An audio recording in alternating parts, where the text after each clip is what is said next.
In this video, I will show you how to transfer a Hostinger domain to another Hostinger account.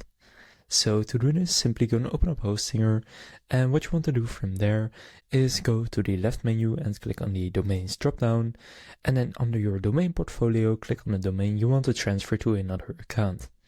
On that domain, go to manage right there, and here go to domain ownership. Then from there you can see move domain to another Hostinger account, so go and click initiate domain move, and here enter the email address associated with the Hostinger account that you want to transfer it to. Now after the domain is moved to another account, a transfer log will be enabled after 10 days. So just enter the email address that the other Hostinger account was created with, then click confirm, and then the domain will be transferred to that Hostinger account. So now you know how to transfer a Hostinger domain to another Hostinger account. If this video was helpful, please consider leaving a like and subscribing to my channel. With that being said, I will see you in the next video.